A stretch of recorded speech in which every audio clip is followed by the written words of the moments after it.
Hi, my name is Daudi Mugabe and this is Business Mike episode 41. My guest today is Solomon Kitumba. He's the founder and CEO of Yoza, a laundry service app that lets users find people to help them do their laundry. In this episode, Solomon and I discuss the local Ugandan tech industry as well as the lessons he's learned as a tech developer. All this and more next on Business Mike.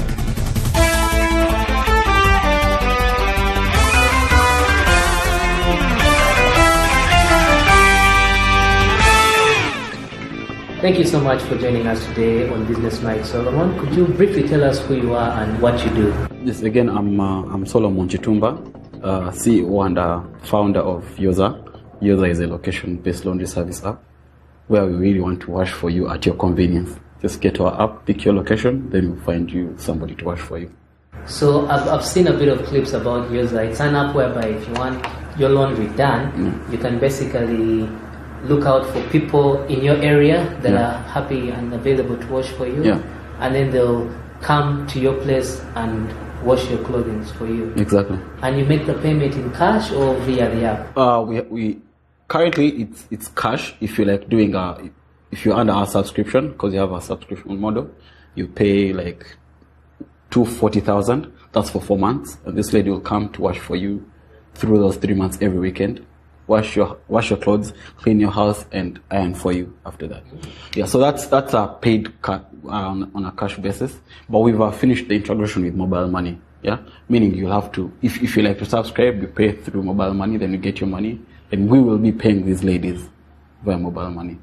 Right. I'm curious, what were you doing before this app came up? Obviously, you've been in the tech industry, but what is it about Yoza that sparked your imagination to start it? Initially, I was a web developer, and I was the Drupal proprietor in Uganda. I used to handle Drupal trainings, free actually. So I'm new to this place, and I have a bucket full of laundry. Yeah, I really didn't know anybody who did this laundry in this area. So I get back to my WhatsApp, talk to my friends. Then it hit me. What if there was an app where I could just go and find this person? Yeah, and then I think I just got on a board and came here, talk to Nicholas about monetization. So if we come to your house, there's no excuse for dirty laundry. Exactly, no option. That's not an option.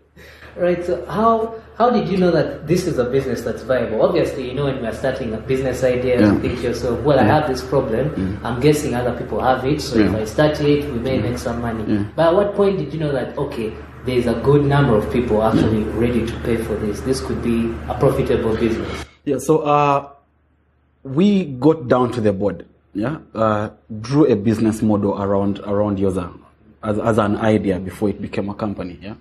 We map out our target customers, our revenue streams, how we get to the clients themselves. So this was a hypothesis we were trying. Then when we got our very first paying customer, then we knew, yes, people do face this problem on a daily and they are willing to pay for it. You find that people now want to be watching Netflix, get to your app, Hello for Food through Hello Food, at your convenience without any shift in your comfort. So, yes, this is actually going to work. People will just go down, pick your location, find a washer without leaving your Netflix. Right. And how many are you at Yoza? For instance, how big is your team and what does each of you do? So currently we are 5 people. There is me as the CEO of the company. We have Nicholas Kamanzi, our CFO and chief strategist. This is a guy anybody will need on their team. Because, Nick has done a lot for our company. Then we have Isaac, he's a CTO. He writes most of the code. We come up with the ideas, new things to change, and he's there to write the code. We have JD, he's just a new recruit. He is a web developer. Anything web, that's JD for you. Then we have Douglas. Douglas is a customer relations person. He goes to you, talks to you, sweet talks you so you can become a paying client.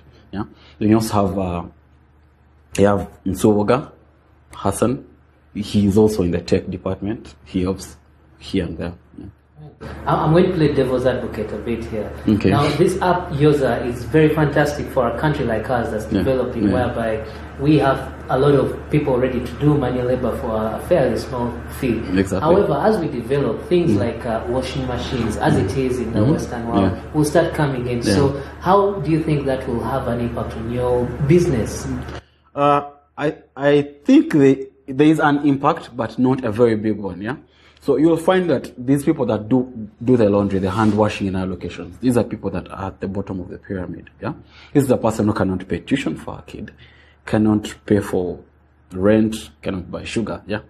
So what we are doing for them is increasing the number of people they wash for, from 2, that's around 20,000 every weekend, to like 8, meaning you can make over 140,000 every weekend, yeah? That's more of changing their lives for the better. It's a social impact. So if we woke up today and said, yes, let's get these people out of the equation, do the laundry in these washing machines, then what are we as a company to the community? Yeah, we really need to derive solutions that change lives of people in our own communities. Yeah. So if you wake up in the morning as a client and you buy a washing machine, yeah, what will happen when you do not have power? Yeah. When you cannot afford detergent on a weekend, you haven't been paid, yeah, you will still need us as a company, yeah. So I think it will affect us, not so big. I think it will, yeah.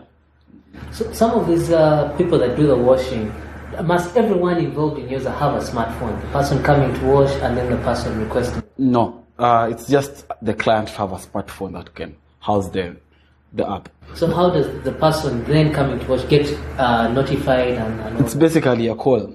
Yes, so you like the person, boom, you hit the button, the person is at your doorstep. Yes. Right. So you've developed an app here in Uganda, and there are many more apps that are very, very curious that have been coming up, many of which are actually helping our society. What's the future of technology? And by that I mean usage of local apps. Most people have Candy Crush as an app on their phone. Very few people have locally made apps that are helping us as a people in Uganda. So having been in this industry, how far have we come with regards to adopting local apps that are helping us, and where do you see us going? I think it gets down to the innovators themselves. We really need to like build technology that solves a problem that's repetitive. Yeah, most people just develop a game. Yeah, but am I going to play that game throughout the whole week or throughout the whole year? I've played Candy Crush. Time came, I was like, yes, I'm through with this. I really need something different. Yeah, but if you are solving a problem that is repetitive, let's say over the weekend or throughout the week, there's a hunger every day. You want hello food. You have dirty clothes over the weekend. You need Yoza. Yeah. So the whole point is build something that solves a repetitive problem. Yeah. Buy Panadol every time you have a headache. Not swallowing vitamins that you're not sure whether they are changing something. They're making a positive impact in your bloodstream or not. Yeah. But if you do have a headache, you need Panadol. You do have hunger, you need hello food. You have laundry, you need Yoza. And from your experience, particularly from the developer side, are you seeing, obviously here at the Hive Collab, you have people working on various projects. Are they being taken on by the consumers out there on is the curve going up basically, the usage improving? Yes, Ugandans are basically embracing technology and on-demand kind of technology. Yeah, you'll find that people initially had paperwork in schools, register a kid. It was all pen and ink. Yeah. But now we have School Plus, yeah.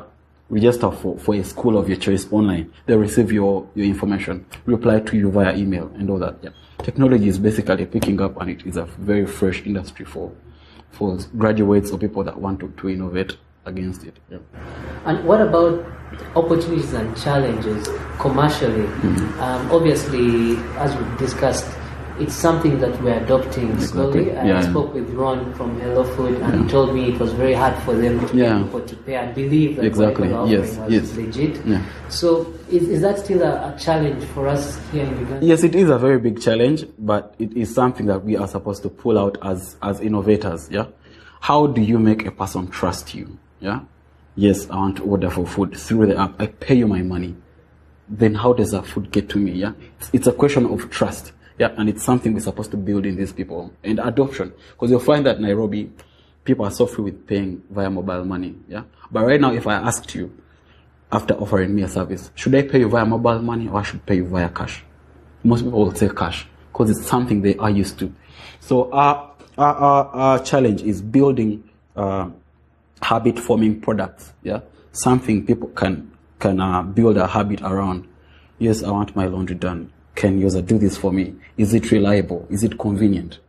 If we pull out all these loopholes, yes, we are getting there. It's not tomorrow or the next day, but we are getting there soon. Yeah. And what advice would you give someone that's listening to this right now that wants to develop an app? Yeah. Having been there and done that and actually won some money through grants from competitions, what advice would you give someone trying to develop an app? I think the first advice I would give these people is, do not lock yourself in your basement and start building this. Yeah, build this with customers you think are going to pay for the service you're trying to bring. Because initially, we used to build products. I built Lost and Found, something I thought about, and I was like, yes, it will solve a problem. People lose IDs, lose keys. So if there's a portal where they can find this data, they can actually, just go pay for it and get it. But it didn't work out. Why? Because I did not test with customers. I was out there, build until it's done, then put it out. But if you build against what customers want, then they are going to pay for it.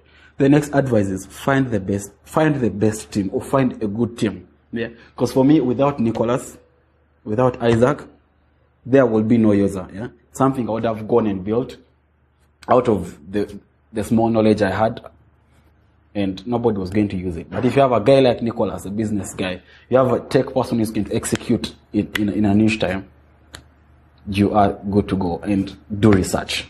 Yeah, because without research, you are flying blind.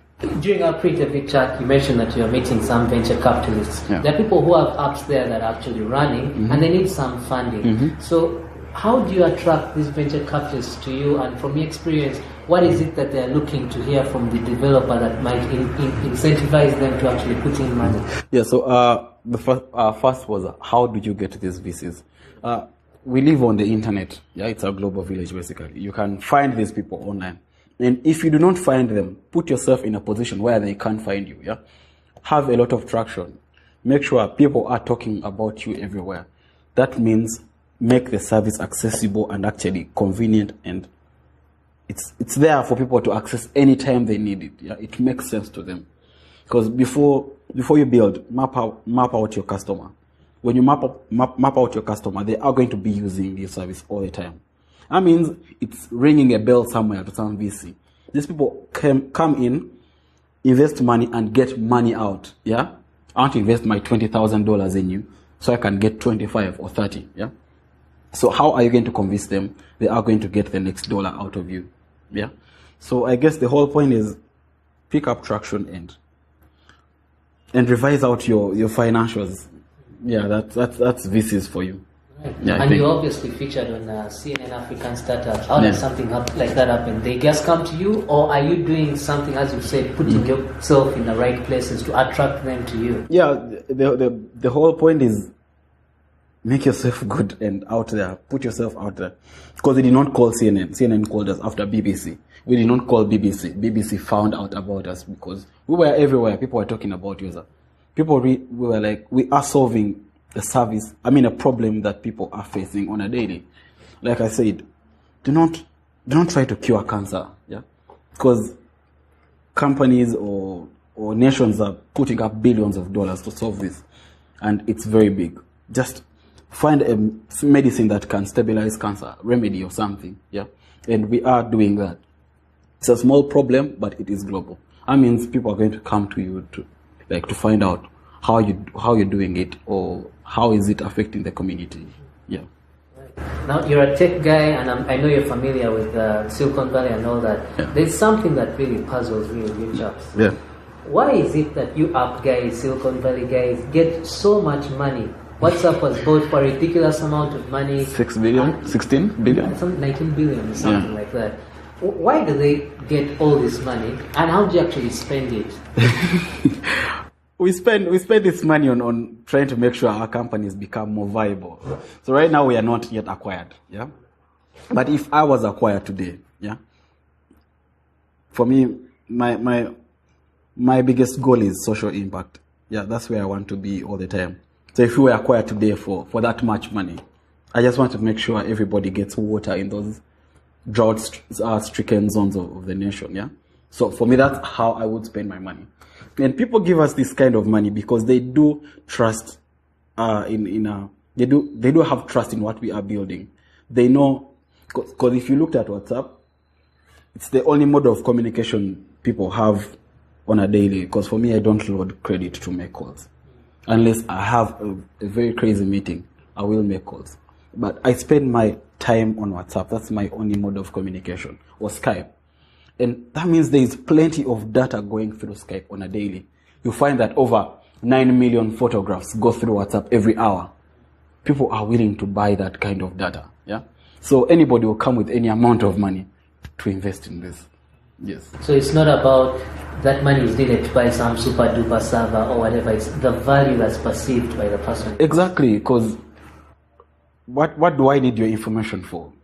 I'm a big company. I need to know how people do their laundry in Kampala. Yeah. I'll invest my money in Yoza to make sure I get this kind of data so that I do not get into a blind industry. I want to get to Uganda.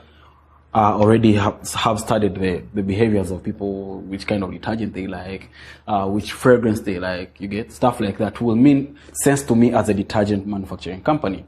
Yeah. So Yoza is there to collect all this data, and there's plenty of data that goes through tech. Oh my God. Yeah, there's plenty of data that goes through tech. I think people invest for this. And it's good value for money. Yeah, I think I think another cool app someone could probably develop is an app that actually makes sense of this data. Yeah. Because it's one thing to have data, it's nothing makes sense of it in a way that can... And there are lots of other companies that actually make sense of this data for bigger organizations. Yes. Right. So how old is yours? How long have you been in business?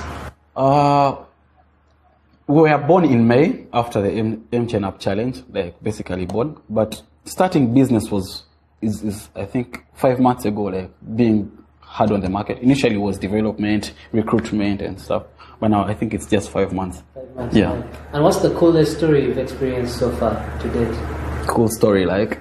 Something remarkable that you've experienced. Something I can look back to. Yeah, something. For me, the only thing that that I look up to a lot is the time we faced our first client and we actually made money out of them.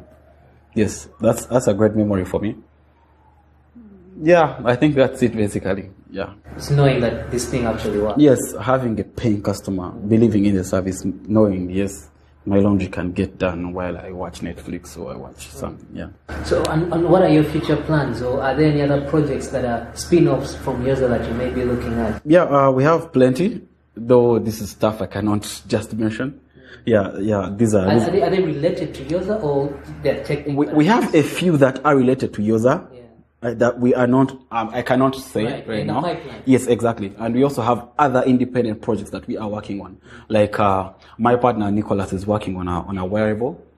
No, I cannot say. Yeah, but it's wearable tech. Yeah, and it's actually going to change the game of how people charge their phones in Kampala. Right. Yes. So what about Yoza itself? Any plans of expansion? Yes, we are looking at, because right now we are serving a few hundreds. We are looking at 2,000 in Kampala alone, or more, like 5,000 people subscribing to the service. At the moment, you're just in Kampala? Yes, we are in a 5-kilometer radius, but we do have a few clients out, like in Kira, Charlie Wajala, just a few, but our big base is in Kampala, like in the 5-kilometer radius. But we are looking at scaling to Nairobi or Lagos the next 1 year. Yes. So if we make sure it does work in Kampala, it will work in Nairobi, it will work in Lagos or Kigali. Yes. Now, if you had a time machine, so if you could go back in time and meet yourself, an 18-year-old, knowing what you know now and all the experience, what book would you recommend yourself to read, and what movie would you recommend yourself to watch? Then have be business related. If I was 18, I would have wanted... Okay, if I go back, I would have loved to read Creating Habit-Forming Products Yeah, that's a book I read, I think, 4 months ago, or 5. I think this is a book that answered lots of questions I had in my mind. How do you make sure a person uses your product on a daily, like a habit? Yeah, something they cannot run away from. I would also recommend 0 to 1 by Peter Thiel. Yes, that's a very magnificent book. Yeah, movie-wise, I would love people to watch Silicon Valley. I think you've heard of the series Silicon Valley. Yeah, yes, the yes, HBO. yes, yes. Yeah, it's a very nice one. How these people fight to be remarkable in Silicon Valley. How do they struggle with VCs? It's basically 0 to 1, 0 to 100. Yes. And for those listening that want to connect with you, maybe download the app or learn more about yourself, how can they find you on social media or our website? Website, we are yozaapp.com. YOZA, then app.com. That's our website. You can find Yoza_app on Twitter. You can find Yoza on Facebook. You can find us on Instagram, Yoza_app. Yeah, I think those are the only portals. Me as a person, I'm Solomon Alvin K everywhere. Yes, maybe my website, solomonchitumba.com. Yes. Well, Solomon, thank you so much for sharing your knowledge and experience with Yoza and the tech industry in Uganda. Pleasure was all mine. We appreciate it and wish you the very best in the future. Yeah, thank you so much. All right. Thank you. Cheers. Thank you so much for listening to Business Mike today. And if you'd like to listen to more episodes just like this one, simply go to businessmike.com. I would love to hear from you. So if you've got any questions or suggestions about the show, simply drop me an email at daudi@businessmike.com.